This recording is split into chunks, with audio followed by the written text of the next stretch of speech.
माऊलींच्या वारीमध्ये मोठा अपघात. सासवडहून निघालेल्या माऊलींच्या वारीमध्ये अचानक एक मोठा ट्रक घुसला आणि मोठा अपघात घडला. 3 महिला जागीच ठार झाल्या तर 2 महिलांची प्रकृती अतिशय गंभीर आहे. बाकीच्या वारकऱ्यावर सध्या उपचार सुरू आहेत. सासवडवरून जेजुरीला निघालेली माऊलींची वारी चालत असतानाच अचानक एक मोठा ट्रक वारीमध्ये घुसला. त्याने वारकऱ्यावर काळाचा घाला घातला. वारकरी पळू लागले, पण ट्रकचा वेग प्रचंड असल्यामुळे 3 महिलांचा जागीच अंत झाला. तर अनेक वारकऱ्यांची परिस्थिती चिंताजनक बनली. खरं तर आषाढी वारीमध्ये अचानक घडलेला हा अपघात पाहून महाराष्ट्राला पहिला सगळ्यात मोठा धक्का बसला. पण खरा सगळ्यात मोठा धक्का जेव्हा बसला जेव्हा ट्रकच्या ड्रायव्हरने सांगितलं या अपघातामागचं खरं कारण. 13 जुलैच्या सकाळी या अत्यंत वेदनादायी घटनेवर ही घटना घडल्याच्या नंतर अनेक मोठ्या नेत्यांनी सोशल मीडियावर तीव्र दुःख व्यक्त केलंय. पण जेव्हा या ट्रकच्या चालकाला पोलिसांनी खाली उतरवलं, त्याला ताब्यामध्ये घेतलं, त्याची चौकशी केली, तेव्हा या अपघाताचं त्यानं जे काही कारण सांगितलंय ते ऐकून अख्ख्या महाराष्ट्राला दुसरा आणि सगळ्यात मोठा धक्का बसलाय. सगळ्यांना असं वाटत होतं की हा अपघात ड्रायव्हरच्या कोणत्या तरी चुकीमुळे किंवा दारू पिण्यामुळे किंवा गाडीतल्या बिघाडामुळे झालेला असेल. पण तो ड्रायव्हर 70 वर्षाचा अनुभवी माणूस आणि त्याचा जो काही ट्रक होता तो ट्रक वारकऱ्यांच्या समानाचाच होता. मग असं असताना देखील त्या ड्रायव्हरने सकाळी वारकऱ्यांच्या गर्दीमध्ये तो का घुसला? मग नेमकं काय घडलं होतं? नांदेडचा ट्रक, सांगलीच्या महिला वारकरी आणि औषध घेण्याची एक चूक जीवावर कशी बेतली? ड्रायव्हरने नेमकं असं कोणतं कारण सांगितलंय की ज्यामुळे अख्ख्या महाराष्ट्राची झोप उडाली? पोलिसांसमोर त्याने काय तो धक्कादायक खुलासा केलाय की ज्यामुळे सगळे वारकरी हादरले? कोणता असा अपशकुन घडलाय की ज्यामुळे हा अपघात घडला आहे? तर या काळजाचा ठोका चुकवणाऱ्या अपघातामागचं खरं कारण जाणून घेऊयात आजच्या या विशेष आणि सविस्तर रिपोर्टच्या माध्यमातून. माऊलींच्या वारीमध्ये एक अत्यंत वेदनादायी प्रसंग आज सकाळी घडला. संतश्रेष्ठ ज्ञानेश्वर महाराजांची पालखी काल सासवडमध्ये मुक्कामी होती. सासवडकरांनी माऊलीचं अभूतपूर्व स्वागत केलं. रात्री सर्व वारकरी पांडुरंगाच्या भजनामध्ये रमून शांततेमध्ये विश्रांती घेतली. पण आज सकाळी वारी सासवडवरून जेजुरीच्या दिशेने निघणार होती. पण कुणी आयुष्यामध्ये कल्पना केली नसेल की हा अत्यंत धक्कादायक प्रसंग घडेल. पहा, नियम असा असतो की मुख्य पालखी सोहळा निघण्यापूर्वी काही वारकरी आणि दिंड्या पुढच्या मुक्कामाच्या दिशेने थोडे लवकर निघतात. खरं तर 32 किलोमीटरचं अंतर होतं. सकाळी 6 वाजता सासवडवरून वारी निघाली होती. आता 32 किलोमीटर अंतर म्हणजे वारी संध्याकाळी 6:30च्या दरम्यान पोहोचणार होती. पण त्याआधीच काही वारकरी आणि काही वारकऱ्यांच्या गाड्या, काही वारकरी पुढे मुक्कामाच्या दिशेने थोडे लवकर निघतात आणि आज सकाळी देखील असंच काही घडलं होतं. पण कोणाला माहिती देखील नव्हतं की ज्या वाऱ्या आज पुढे गेल्या, ज्या दिंड्या पुढे गेल्यात की त्यांच्या आयुष्यातला हा सगळ्यात मोठा प्रसंग घडेल. पण सगळ्यात महत्त्वाचा धक्का तिथे बसणार होता जेव्हा ड्रायव्हर या अपघाताचं खरं कारण सांगणार होता. खरं तर आज सकाळी सांगली जिल्ह्यातील डिग्रस परिसरातील काही महिला आणि इतर वारकरी अत्यंत उत्साहाने टाळ मृदुंगाच्या गजरामध्ये जेजुरीकडे पाऊल टाकत होते.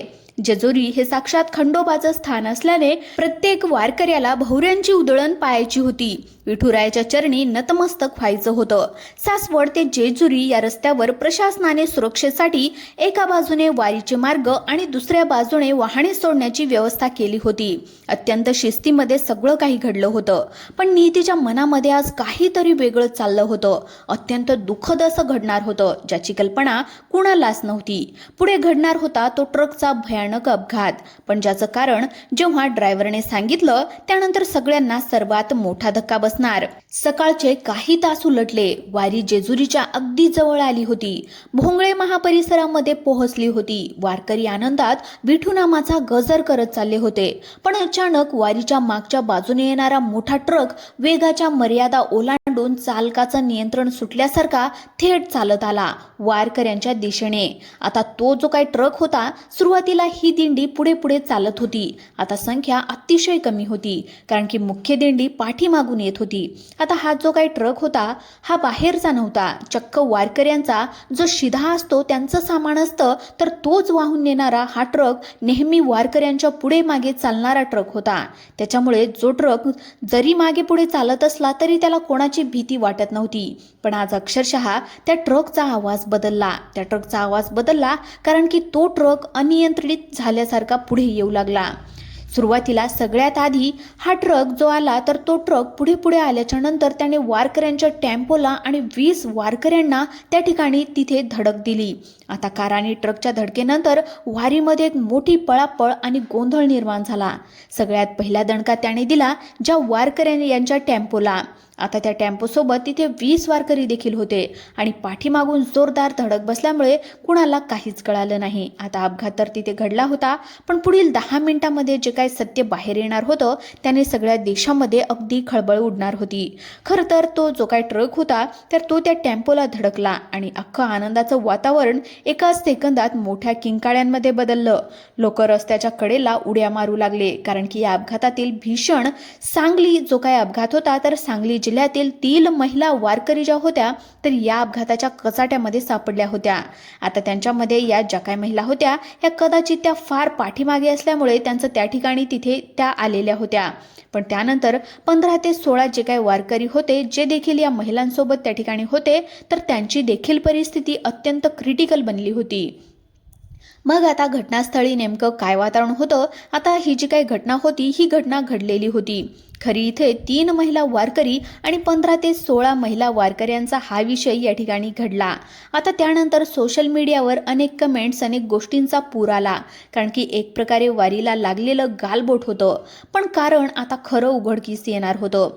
जे काय सगळ्यात भयंकर कारण होतं, आता अपघातानंतर जेजुरीच्या रस्त्यावर अत्यंत ताणतणावाचं वातावरण निर्माण झालं. तोपर्यंत ही खबर पाठीमागे मुख्य वारीमध्ये गेली होती. आजूबाजूंच्या वारकऱ्यांनी जेजुरीचे विश्वस्त मंगेश घोण यांनी देखील तात्काळ घटनास्थळी धाव घेतली. स्थानिक प्रशासन आणि पोलिसांनी कसलाही विलंब न लावता बचाव कार्य सुरू केलं. जखमी वारकऱ्यांना तातडीने नजीकच्या ग्रामीण रुग्णालयामध्ये दाखल करण्यात आलं. डॉक्टरांचं पथक उपचार करत होतं. बाहेर नातेवाईक आणि इतर वारकऱ्यांचा आक्रोश काळजाचा ठोका चुकवणारा. तिघापैकी अनेकांची प्रकृती चिंताजनक झाल्यामुळे रुग्णालयातील वातावरणात प्रचंड तणाव. सासवड जेजुरी मार्गावर वाहतूक काही काळासाठी ठप्प झाली. संपूर्ण महाराष्ट्राचे डोळे आता या बातमीकडे लागले होते की काय निघतंय. सोशल मीडियावर लोक विचारत होते की वारीची शिधा वाहून नेणाऱ्या गेले अनेक वर्ष या मार्गाहून जाणाऱ्या ट्रक ड्रायव्हरकडून अशी कस काही चूक झाली? तो ड्रायव्हर काय पिऊन गाडी चालवत होता का त्याचा काही तांत्रिक बिघाड झाला होता? तोपर्यंत आता पोलिसांनी ड्रायव्हरला ताब्यामध्ये घेतलं होतं. इकडे उपचार सुरू, इकडे व ड्रायव्हरची चौकशी सुरू झाली. पण पुढे ड्रायव्हर जे काही सांगणार होता त्याने सगळ्यांना हादरा बसणार होता. मग काय होता तो अपशकुन की ज्यामुळे इतका हा दुर्दैवी प्रसंग घडला? आता सगळं सत्य या ठिकाणी बाहेर येणार होतं. अपघाताची भीषण संतप्त पाहून अक्षरशः काही लोकांनी सुरुवातीला ड्रायव्हरवर संशय केला. पोलिसांनी ड्रायव्हरला गर्दीतून बाहेर काढलं. पोलीस ठाण्यामध्ये आणून चौकशी सुरू झाली. तेव्हा ड्रायव्हरचा लायसन्स, कागदपत्र तपासली. तेव्हा हा जो काही ट्रक जो होता तर तो नांदेडचा होता. आणि सगळ्यात धक्कादायक म्हणजे ड्रायव्हरचं वय 70 वर्ष. 70 वर्षाचे आजोबा हे वारीमध्ये त्या ठिकाणी दरवर्षी सेवा द्यायचे. आता ते सांगू लागले, सगळ्यात आधी ते रडू लागले. ते म्हणाले की स्वतःही त्या ठिकाणी ते रडत होते. ते ड्रायव्हरने सांगायला सुरुवात केली. ते म्हणाले, गेल्या 2 दिवसापासून मला ताप आला होता आणि ताप आल्यामुळे आता ते म्हणाले ठीक आहे ताप आला, मग आता पुढे काय झालं? तर त्यावेळेस ते म्हणू लागले की तापावर मात करण्यासाठी तापासाठी मी काहीतरी गोळ्या खाल्ल्या. मी एका मेडिकलमध्ये उतरलो आणि जास्त पॉवरच्या गोळ्या खाल्ल्या. आता या गोळ्या खाल्ल्या. गाडी चालवत असताना या तापांच्या गोळ्यांचा ओव्हरडोसमुळे आणि शरीरातील अशक्ततेमुळे माझ्या डोळ्यासमोर अंधारी आली. प्रचंड मोठी ग्लानी आली आणि ग्लानी आल्यामुळे ट्रकवरचा ताबा सुटला आणि पुढील एका सेकंदात हा भीषण अनर्थ घडला. मग ही घडण्याची माहिती होती. ड्रायव्हरचा वाईट हेतू नव्हता किंवा ड्रायव्हर पिलेला नव्हता किंवा गाडीमध्ये काहीच नव्हतं. फक्त तो तापामुळे त्याने कुठल्या तरी गोळ्या घेतल्या आणि गोळ्यामुळे त्याला भीषण ग्लानी आली आणि त्याच्या एका चुकीमुळे 3 निष्पाप महिला आणि अनेक वारकऱ्यांची गोष्ट त्या ठिकाणी झाली. तर हेच कारण त्याच्यामध्ये समोर आलंय. तर या घटनेवर तुमचं काय मत आहे नक्की कमेंटमध्ये कळवा. चॅनलला नवीन असाल तर सबस्क्राईब करा. धन्यवाद.